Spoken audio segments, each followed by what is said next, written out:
Hello friends, welcome all of you on quality and facts.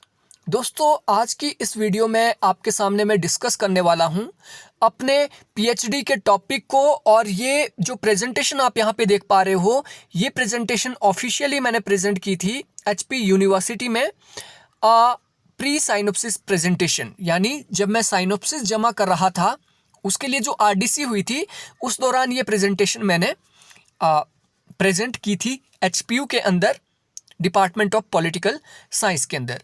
Topic आप यहाँ पे देख पा रहे हो राज्य स्तर पर नेतृत्व, शांता कुमार की राजनीतिक यात्रा का एक अध्ययन, यानी state level leadership, a political journey of mister Shanta Kumar. तो ये हमारे पूर्व मुख्यमंत्री थे हिमाचल प्रदेश के, इन्हें केस स्टडी के तौर पे मैं यहाँ पे स्टडी करने वाला हूँ। और इससे पहले की वीडियो मैंने अपनी एमफिल डिजर्टेशन के ऊपर बनाई थी, जो कि फील्ड स्टडी पर आधारित थी। जो मेरी एमफिल की डिजर्टेशन थी वो फील्ड स्टडी के ऊपर आधारित थी, यानी मैंने हिमाचल प्रदेश के सोलन जिले के बद्दी तहसील की जो मलपुर और हरिपुर संडोली दो पंचायतें थी उनकी स्टडी की थी, और फील्ड में जाके स्टडी मैंने ये की थी एमफिल डिजर्टेशन की। लेकिन जो मेरी यहाँ पे ये पीएचडी की जो स्टडी है, पीएचडी की स्टडी बेसिकली मेरी डिस्क्रिप्टिव स्टडी है। डिस्क्रिप्टिव ये स्टडी है, और शांता कुमार को मैं यहाँ पे क्या कर रहा हूँ, एज अ केस स्टडी उनको मैं स्टडी करने की कोशिश कर रहा हूँ। और दोस्तों, ये वीडियो आपके लिए डेफिनेटली यूज़फुल होगी जो लोग पीएचडी कर रहे हैं या फिर कोई भी रिसर्च में जो आए हैं, क्योंकि आप लोगों को भी साइनोप्सिस बनानी पड़ती है, अपनी आपको प्रेजेंटेशन बनानी पड़ती है, तो उसके लिए आपके लिए यूज़फुल ये रहेगी। तो दोस्तों, सबसे पहले कोई भी स्टडी आप करते हैं उसके लिए सबसे इंपॉर्टेंट रहता है टॉपिक, कि टॉपिक किस तरीके से आपने डिसाइड करना है।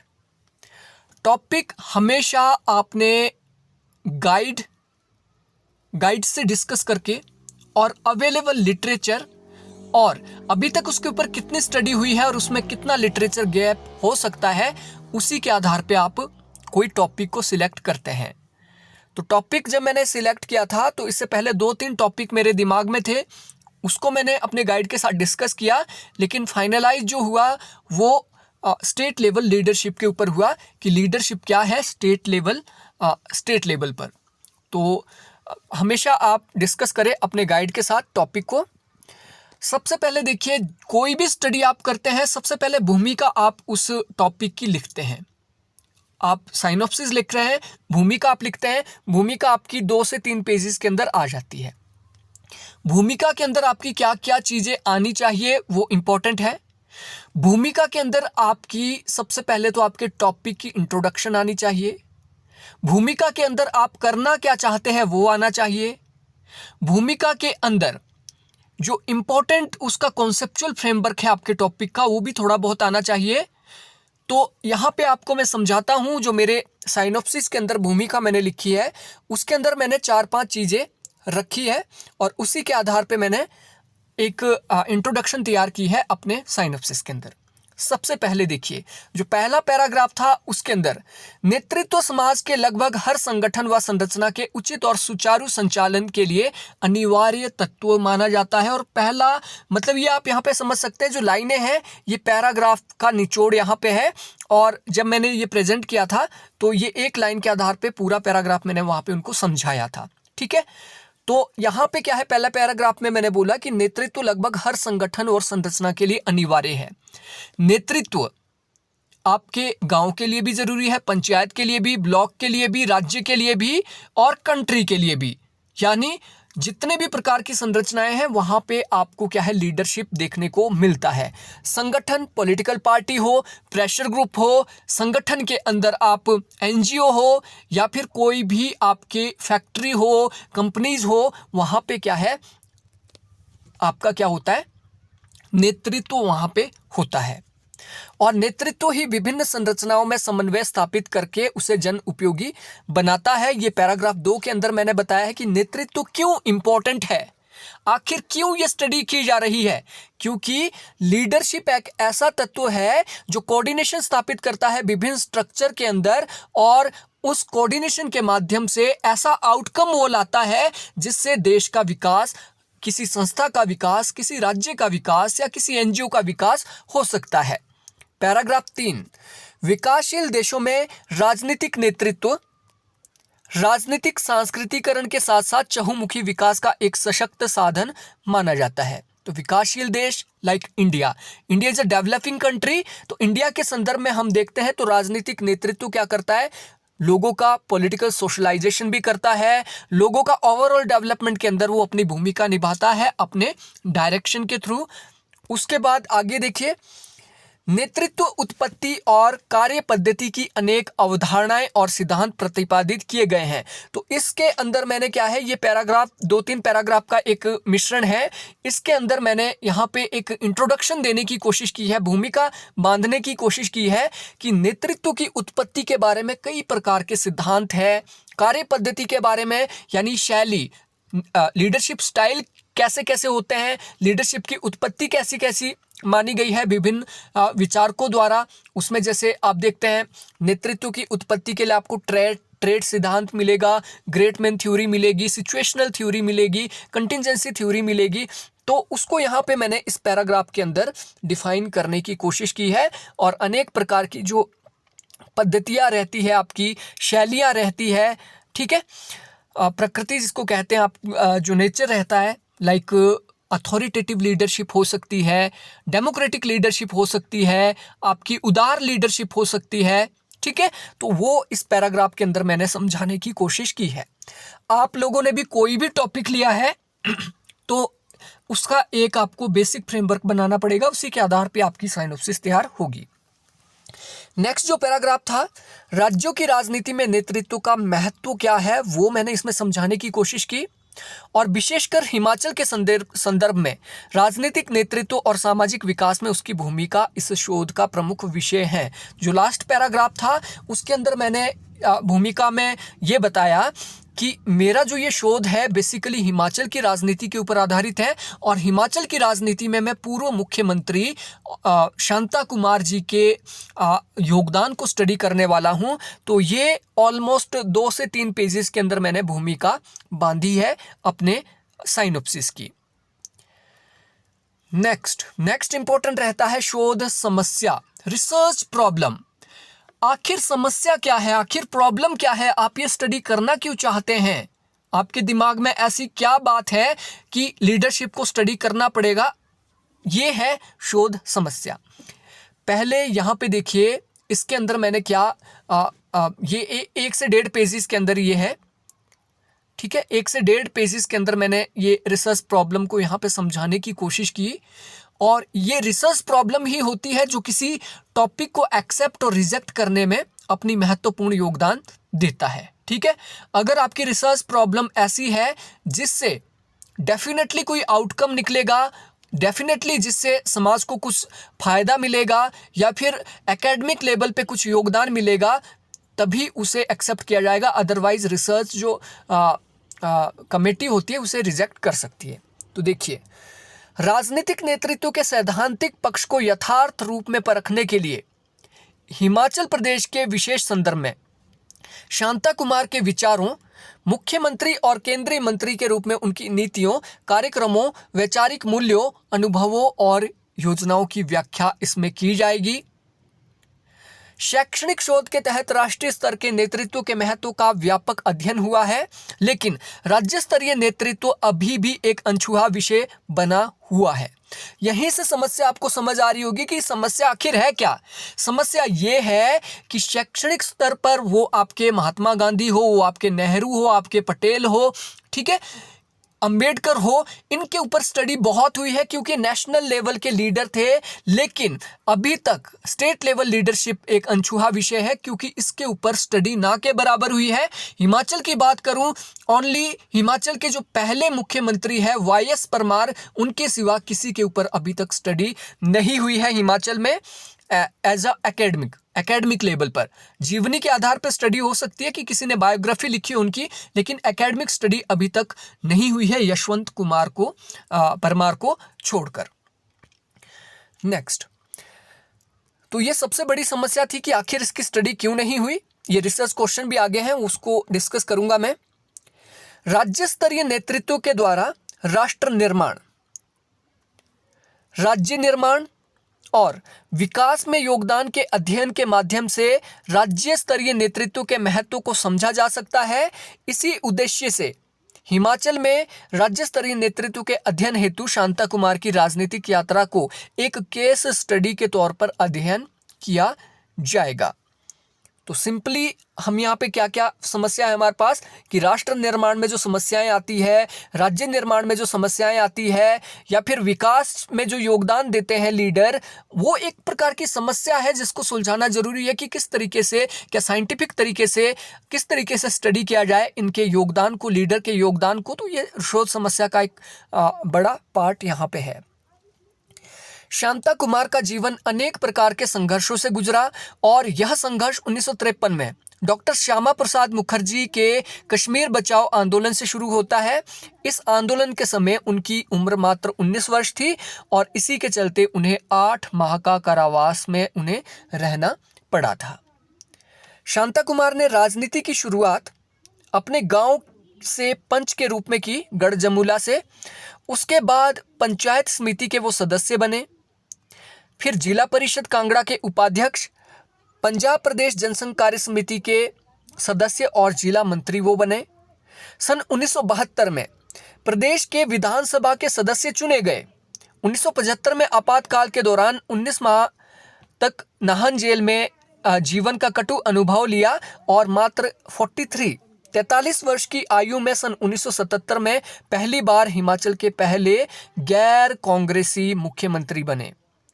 शांता कुमार 2 बार प्रदेश के मुख्यमंत्री 1977 और 1990 के दशक में, 4 बार लोकसभा सदस्य और 1 बार राज्यसभा के लिए भी नामित हुए हैं। शांता कुमार अपनी स्वच्छ छवि और निडर व्यक्तित्व के लिए देश भर में जाने जाते हैं। शांता कुमार की मुख्यमंत्री, सांसद और केंद्रीय मंत्री के रूप में भूमिका नीतियों और कार्यक्रमों, उनके राजनीतिक विचारों और सिद्धांतों को समझने के लिए कारगर सिद्ध होगा, जो कि इस शोध का प्रमुख उद्देश्य है। आई होप आपको यहाँ पे रिसर्च प्रॉब्लम बिल्कुल समझ आ गई होगी कि रिसर्च प्रॉब्लम यहाँ पे क्या है।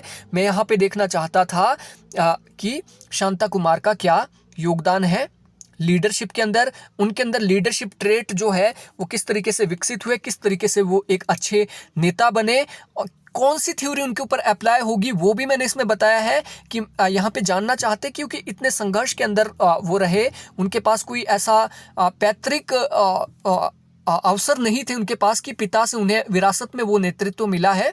तो वो सब कुछ यहाँ पे समझना एक शोध समस्या है। विषय का स्पष्टीकरण व महत्व, यानी आपके स्टडी का रेलिवेंस क्या है वो यहाँ पे आप स्पष्ट कीजिए कि आपके टॉपिक का रेलिवेंस आज के टाइम पे क्या है। तो सबसे पहले देखिए, किसी भी राज्य या प्रांतों का विकास वहाँ के मानव संसाधनों के सही मार्गदर्शन और संसाधनों के सदुपयोग पर निर्भर करता है। विकास तभी होगा जब आप वहाँ के मानव संसाधन और वहाँ के जो फिजिकल रिसोर्सेज है उसके बीच कोऑर्डिनेशन स्थापित करेंगे, और वो नेता के सिवा कोई नहीं कर सकता है। भारत एक संघात्मक देश है जहां केंद्र व राज्यों में शक्तियों का विभाजन है, जहां केंद्रीय सरकार के साथ साथ प्रांतों की सरकार भी विद्यमान रहती है। इन सरकारों का नेतृत्व मुख्यतः जनता द्वारा चुने गए दल के बहुमत के आधार पर चुना जाता है। तो नेता और नेतृत्व दो अलग अलग चीजें हैं, ठीक है। Leader and leadership are two different things. Leader एक नेता है जबकि नेतृत्व नेताओं का समूह है। जैसे कि आप एनडीए का नेतृत्व देख लीजिए, तो एनडीए की जो पूरी सरकार है उसके अंदर नेतृत्व किस तरीके से काम कर रहा है। राज्यों की राजनीति में नेतृत्व की भूमिका एक अनसुलझा पहलू है। इस विषय पर अभी तक बहुत कम अनुसंधान हुए हैं। ये भी एक महत्व है कि अभी इसके ऊपर उतना ज्यादा काम नहीं हुआ है। ये एक अनछुआ विषय है और इसके ऊपर कई प्रकार की स्टडी अभी हो सकती है। नेतृत्व लोकतांत्रिक मूल्यों, राजनीतिक सामाजिकरण और राजनीतिक संस्कृति के विकास में अपनी अहम भूमिका निभाता है। साथ ही साथ दूरदर्शी नेतृत्व के चलते सामाजिक और आर्थिक विकास के लक्ष्यों को आसानी से प्राप्त किया जा सकता है। यहाँ यह स्पष्ट करना अनिवार्य है कि नेतृत्व पर अधिकतर शोध या तो राष्ट्रीय राजनेता पर हुए हैं या सांगठनिक स्तर पर नेतृत्व की भूमिका, यानी संगठन में एक मैनेजर किस तरीके से काम करता है, एक आपका जो कंपनी है या फैक्ट्री है या फर्म है वो किस तरीके से काम करती है, तो वही ज़्यादा काम हुए हैं। यह शोध न केवल नेतृत्व के सैद्धांतिक पक्ष को उजागर करेगा बल्कि इन सिद्धांतों को व्यवहार रूप में भारत के राज्य हिमाचल प्रदेश के पूर्व मुख्यमंत्री और लोकप्रिय नेता शांता कुमार की राजनीतिक यात्रा के विश्लेषण के माध्यम से परखने की कोशिश करेगा, जिससे राज्य स्तरीय नेतृत्व की विशेषताओं और कारकों का गहन अध्ययन किया जाएगा। और दोस्तों, राज्य स्तरीय नेतृत्व के अध्ययन के माध्यम से न केवल राजनीतिक नेतृत्व के महत्व को उजागर किया जा सकता है बल्कि राज्यों के असमान विकास, गिरावट व उन्नति के लिए उत्तरदायी कारकों व समस्याओं का भी अध्ययन किया जा सकता है। तो ये भी एक प्रकार का स्पष्टीकरण और महत्व है। जहाँ की लीडरशिप अच्छी है, जहाँ की विजनरी लीडरशिप है, वहाँ पे डेफिनेटली क्या होगा, विकास होगा। और जहाँ पे अच्छा नेतृत्व नहीं है वहाँ पे असमान विकास होगा, पूंजीपति और ज़्यादा अमीर होते जाएंगे, गरीब और ज़्यादा गरीब होते जाएंगे। तो इस तरीके से ये भी इसका एक महत्व है कि इसके द्वारा इसे उजागर किया जा सकता है। इस शोध के तहत शांता कुमार के राजनीतिक अनुभवों, राजनीतिक मूल्यों, सिद्धांतों, नीतियों व कार्यक्रमों का अनुभवात्मक अध्ययन किया जाएगा जो भविष्य के शोधकर्ताओं और राजनीतिज्ञों के लिए मददगार सिद्ध होगा। विषय के परिसीमन की बात करते हैं। विषय का परिसीमन यानी फेंसिंग, आप लीडरशिप के ऊपर काम करें, ये आपकी लीडरशिप है, आप सिर्फ यहाँ तक फेंसिंग कर लेते हैं, उसकी परिसीमन कर लेते हैं कि मैं बस इतनी स्टडी करूँगा, लीडरशिप तो और भी है। लीडरशिप एक व्यापक पहलू है, ठीक है। नेतृत्व का जो क्षेत्र है बहुत व्यापक है, जो जीवन के लगभग हर पहलू से संबंधित होता है, ठीक है। लीडरशिप आप देखते हैं वो आपकी मैनेजमेंट में भी होती है, ठीक है। लीडरशिप आपकी पबैड में भी होती है जो कि ब्यूरोक्रेसी के द्वारा की जाती है, और लीडरशिप आपकी पॉलिटिकल भी होती है, लीडरशिप आपकी फॉर्मल भी होती है, लीडरशिप आपकी इनफॉर्मल भी होती है।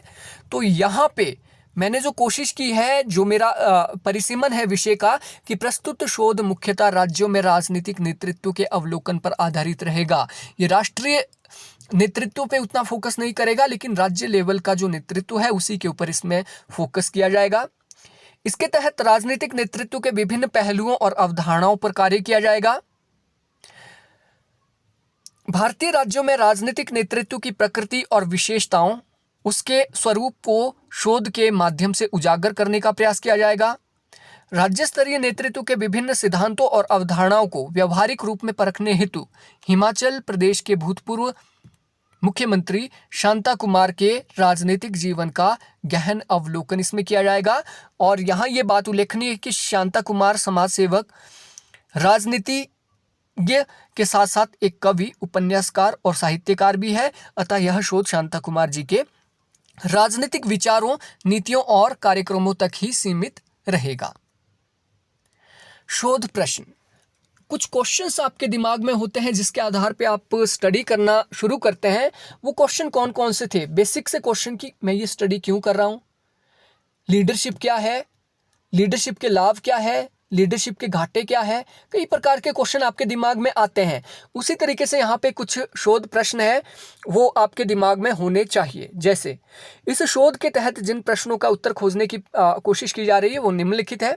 पहला क्वेश्चन है, राजनीतिक दलों की नेतृत्व के विकास और नेतृत्व की राजनीतिक दलों के विकास में क्या भूमिका है। एक ही चीज है कि किस तरीके से नेता पॉलिटिकल पार्टी को विकसित करते हैं और किस तरीके से पॉलिटिकल पार्टी नेताओं को विकसित करती है। तो पहला क्वेश्चन ये है। दूसरा, क्या राजनीतिक नेतृत्व समाज और सामाजिक आर्थिक विकास के बीच अहम कड़ी का काम करते हैं या नहीं करते हैं। क्या पॉलिटिकल जो लीडरशिप है क्या वो डेवलपमेंट के लिए इंपॉर्टेंट है या डेवलपमेंट के लिए ब्यूरोक्रेसी जरूरी है, या फिर कॉन्स्टिट्यूशनल आधार पे डेवलपमेंट होती है, या लीडर का उसमें कोई योगदान है। राज्य स्तर पर राजनीतिक नेतृत्व के अध्ययन के उपेक्षा के क्या कारण हो सकते हैं, यानी नेशनल लेवल की लीडरशिप के ऊपर तो काम हुए हैं लेकिन स्टेट लेवल लीडरशिप पर उतने ज़्यादा काम नहीं हुए हैं, उसके क्या कारण हो सकते हैं। राज्य व राष्ट्र स्तरीय नेतृत्व में क्या समानताएं और असमानताएं पाई जाती है, यानी स्टेट लेवल लीडरशिप और जो आपकी नेशनल लीडरशिप है उसके बीच क्या डिफरेंसेस है या फिर क्या इक्वल बातें उनके बीच हैं। राज्य स्तरीय नेतृत्व किस प्रकार से राष्ट्रीय राजनीति से प्रभावित होकर राष्ट्रीय उन्नति में प्रभावित करता है। जैसे डबल इंजन की सरकार बोला जाता है कि इधर से जो गवर्नमेंट है, लोकल जो गवर्नमेंट है या फिर आपकी स्टेट गवर्नमेंट है, वो नेशनल गवर्नमेंट से किस तरीके से प्रभावित होती है और नेशनल जो डेवलपमेंट में किस तरीके से वो योगदान देते हैं, तो वो भी स्टडी का यहाँ पे एक विषय है।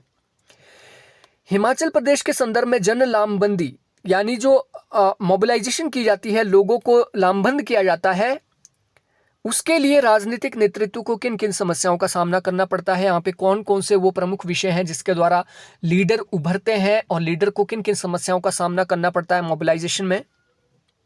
शांता कुमार ने हिमाचल प्रदेश के मुख्यमंत्री और केंद्रीय मंत्री के रूप में व राज्य स्तरीय नेतृत्व में अपनी विशिष्ट पहचान कैसे बनाई, उनके बीच उनके अंदर वो कौन से गुण थे, कौन से ट्रेड थे, क्या क्रिज्मेटिक थ्योरी उनके ऊपर अप्लाई होती है, क्या उनके ऊपर ट्रेड थ्योरी अप्लाई होती है या ग्रेट मैन थ्योरी अप्लाई होती है या सिचुएशनल थ्योरी अप्लाई होती है या इनका मिक्सचर शांता कुमार है। तो वो एक प्रश्न था दिमाग में, थियोरेटिकल आधार पे आप इसे कह सकते हैं, सैद्धांतिक आधार पे इसे परखने की कोशिश की जाएगी, तो वो एक क्वेश्चन था। पारिस्थितिक और जन लामबंदी का दबाव नेतृत्व को किस प्रकार से प्रभावित करता है। सिचुएशनल थ्योरी और जो आपका जन लामबंदी का जो दबाव होता है, मोबिलाइज करने का लोगों का जो दबाव होता है, वो किस तरीके से लीडरशिप को प्रभावित करता है। तो ये कुछ प्रमुख प्रश्न थे। अब बात आती है संबंध साहित्य सर्वेक्षण की, यानी मैंने इसमें जो लिटरेचर रिव्यू किया है उसमें किन किन चीज़ों को यहाँ पे यूज किया है लिटरेचर के अंदर। तो देखिए, कोई भी जो संबंध साहित्य होता है, लिटरेचर जो होता है, उसके द्वारा क्या है, आप शोध के गहन अध्ययन करते हैं, आपकी समझ विकसित होती है, आप विश्लेषण आसानी से कर सकते हैं टॉपिक का लिटरेचर रिव्यू के माध्यम से। इसके द्वारा शोध की त्रुटियों को कम करके उसकी वैधता को बढ़ाने और अवांछित दोहराव से बचने का प्रयास किया जाता है। यानी जो स्टडी पहले हुई है वो स्टडी आप कहीं दोबारा से ना करने लग जाओ, उसको भी बचाने के लिए क्या है, लिटरेचर रिव्यू किया जाता है। भारत में राष्ट्रीय राजनीति में नेतृत्व की भूमिका पर बहुत से शोध हुए हैं जो नेतृत्व के विभिन्न पहलुओं को उजागर करते हैं, लेकिन राज्य स्तरीय विशेषकर हिमाचल प्रदेश के संदर्भ में नेतृत्व की भूमिका पर बहुत कम काम हुआ है। शांता कुमार स्वयं एक लेखक व साहित्यकार है। उनके राजनीतिक विचारों को समझने के लिए उनके लिखे गए लेख भी बहुत मददगार सिद्ध हो सकते हैं। तो यहाँ पे मैंने 5 प्रकार के लिटरेचर को रिव्यू किया है। पहला, नेतृत्व का सैद्धांतिक पक्ष यानी थ्योरेटिकल पार्ट, जिसमें नेतृत्व की थ्योरीज को समझने की कोशिश की गई है, मॉडल को समझने की कोशिश की गई है, नेतृत्व की विशेषताओं को समझने की कोशिश की गई है। और इसके लिए कम से कम 5 से 7 बुक्स मैंने यूज की है। व्यवहारिक पक्ष, यानी व्यवहारिक पक्ष के अंदर क्या है, नेतृत्व की जीवनी, जैसे प्राइम मिनिस्टर मोदी के ऊपर किताब लिखी गई है, जवाहरलाल नेहरू के ऊपर किताब लिखी गई है, यानी उनका बायोग्राफिकल जो स्केच है उसके द्वारा भी हम समझ सकते हैं कि कैसे एक नेता के विभिन्न पक्षों को समझा जा सकता है। और थर्ड है national level leadership. National level leadership के ऊपर इसमें तो मैंने कम से कम 8 जो आपके विचारक है या राजनीतिक जो थिंकर हैं उनको स्टडी किया है। और राष्ट्रीय नेतृत्व के ऊपर मैंने 20+ लिटरेचर यानी बुक्स को रिव्यू किया है, आर्टिकल्स, जर्नल्स को इसमें रिव्यू किया गया है। राज्य स्तरीय नेतृत्व, क्योंकि मेरा ये इम्पोर्टेंट इसी के ऊपर मेरी स्टडी थी, तो इसमें मेरी 35 से ज़्यादा किताबों को यहाँ पे रिव्यू किया गया है। और शांता कुमार के कार्यों के अंदर मैंने 15 किताबें जो शांता कुमार जी ने स्वयं लिखी है या उनके ऊपर जो किताबें लिखी गई है विभिन्न लेखकों द्वारा, तो वो मैंने यहाँ पे स्टडी की है। तो ऑलमोस्ट आप कह सकते हैं 60 से 70 किताबें यहाँ पे रिव्यू की गई है लीडरशिप के लिए। अब आते हैं अध्ययन के उद्देश्य से। सबसे पहले नेतृत्व के सैद्धांतिक पक्ष को उजागर करना, यानी थ्योरेटिकल पार्ट जो है उसको यहाँ पे उजागर किया गया है इस शोध के अंदर। दूसरा, विकासशील देशों में नेतृत्व की भूमिका की समीक्षा करना कि विकासशील देशों में कितना इंपॉर्टेंट है लीडरशिप। राज्य स्तरीय नेतृत्व के विभिन्न पक्षों की समीक्षा करना कि क्या क्या पक्ष हो सकते हैं स्टेट लेवल लीडरशिप के। हिमाचल प्रदेश के संदर्भ में नेतृत्व के ऐतिहासिक पक्ष का विवेचन यहाँ पे किया गया है। शांता कुमार के व्यक्तित्व व कृतित्व का गहन अध्ययन किया गया है। शांता कुमार के राजनीतिक यात्रा का गहन अध्ययन किया गया है कि किस तरीके से वो लीडर बने और किस तरीके से डेवलप हुए, उनके अंदर लीडरशिप जो गुण होते हैं। मुख्यमंत्री, केंद्रीय मंत्री व सांसद के रूप में शांता कुमार के अनुभवों, नीतियों और कार्यक्रमों का गहन अध्ययन करके उनकी नेतृत्व शैली की व्याख्या करना इस शोध के प्रमुख उद्देश्य रखे गए हैं। और अब आते हैं अनुसंधान क्रियाविधि यानी रिसर्च मैथडोलॉजी के ऊपर, जो कि सबसे इंपॉर्टेंट पार्ट आपके स्टडी का रहता है। देखिए, वर्तमान अध्ययन एक अनुभवात्मक इंपीरिकल स्टडी है, साइंटिफिक स्टडी है ये, क्योंकि साइंटिफिक मेथड इसमें यूज किए गए हैं। इसमें अपनाई जाने वाली शोध पद्धतियां व्याख्यात्मक और खोजपूर्ण दोनों है। एक्सप्लेनेटरी एंड एक्सप्लोरेटरी दोनों प्रकार की यहाँ पे विधियां यूज की गई है। सबसे पहले यहाँ पे देखिए आप, यह व्याख्यात्मक है क्योंकि यह कारण और प्रभाव, कॉज एंड इफेक्ट, यानी राजनीतिक नेतृत्व और उसके समाज पर पड़ने वाले प्रभावों के बीच संबंध को समझने की कोशिश करता है। इस शोध के द्वारा शांता कुमार के राजनीतिक नेतृत्व का गहन अध्ययन किया जाएगा। ये एक्सप्लोरेटरी है, ये खोजपूर्ण है, क्योंकि अनुसंधान इस अर्थ में खोजपूर्ण है कि ये राजनीतिक नेतृत्व और संबंधित विषयों के संबंध में आगे के अनुसंधान के लिए क्षेत्र की खोज करता है कि आगे किस तरीके से एक्सप्लोर किया जाए लीडरशिप के टॉपिक को। डाटा संग्रहण के उपकरण, जो इंस्ट्रूमेंट है डाटा कलेक्शन के, वो आपको मैं बता देता हूं। अध्ययन से संबंधित डाटा एकत्र करने के लिए विभिन्न तरीकों को अपनाया जाएगा। इस शोध कार्य में अधिकांश गुणात्मक, क्वालिटेटिव, एक्सप्लेनेटरी और एनालिटिकल तथ्य प्रस्तुत इसमें किए जाएंगे। इसके लिए प्रथम स्रोत के अतिरिक्त यानी प्राइमरी सोर्सेज के अतिरिक्त इसमें सेकेंडरी सोर्सेज भी प्रयोग किए जाएंगे। प्रस्तावित शोध कार्य पुस्तकालय, प्रतिवेदनों, समाचार पत्रों, विभिन्न पत्रिकाओं के लेख व पुस्तकों से डाटा संग्रह इसके लिए किया जाएगा। इसके अतिरिक्त नेतृत्व पर विभिन्न शोधार्थियों तथा विद्वानों के विचार विमर्श तथा अनुभवों को सम्मिलित किया जाएगा। शांता कुमार की नेतृत्व शैली, व्यक्तित्व और अनुभवों को समझने के लिए शोधकर्ता द्वारा व्यक्तिगत रूप से साक्षात्कार मिस्टर शांता कुमार का किया जाएगा। ठीक है, और अभी तक 2 बार उनका साक्षात्कार किया जा चुका है। इस प्रकार शोध अध्ययन को सैद्धांतिक और अनुभविक अध्ययन द्वारा पूर्ण किया जाएगा। तो सबसे लास्ट में हम आते हैं चैप्टराइजेशन के ऊपर। तो इस शोध के 6 चैप्टर हैं। पहला चैप्टर भूमिका, दूसरा नेतृत्व का सैद्धांतिक पक्ष जिसमें थ्योरीज, मॉडल्स, अवधारणाओं को जिसमें समझने की कोशिश की गई है। तीसरा राज्य स्तरीय अध्ययन के विभिन्न जो आयाम होते हैं उसको यहाँ पे समझने की कोशिश की गई है, और यहाँ पे तुलनात्मक अध्ययन भी किया गया है स्टेट और आपके नेशनल लीडरशिप के बीच। 4th चैप्टर शांता कुमार के व्यक्तित्व और कृतित्व के ऊपर आधारित है, यानी उन्होंने क्या क्या काम किए हैं, किस प्रकार की उनकी पर्सनैलिटी है, किस प्रकार से वो डेवलप हुई। और अध्याय 5 के अंदर शांता कुमार हिमाचल के मुख्यमंत्री व केंद्रीय मंत्री के रूप में उनकी योजनाएं क्या थी, कार्यक्रम क्या थी, नीतियां क्या थी और किस तरीके से उन्हें लागू उन्होंने किया है। और लास्ट चैप्टर आपका मूल्यांकन और सुझाव रहा है। तो दोस्तों ये एक साइनोप्सिस थी, प्री साइनोप्सिस, जो कि एचपी यूनिवर्सिटी ने एक्सेप्ट की और इसके बाद आगे का शोध जारी है। तो किस तरीके से मैंने ये कंप्लीट स्टडी की उसकी साइनोप्सिस भी आपके सामने मैं रखूंगा, आप उसको डाउनलोड कर सकते हैं, पूरी साइनोप्सिस आप देख सकते हैं। और जैसे ही मेरी सबमिशन होती है अगले 2-4 महीने के अंदर, तो आपके सामने एक डिटेल्ड एनालिसिस में दूंगा कि किस तरीके से स्टडी ये हुई और क्या कंक्लूजन उसके निकले। So thank you friends, thanks for watching.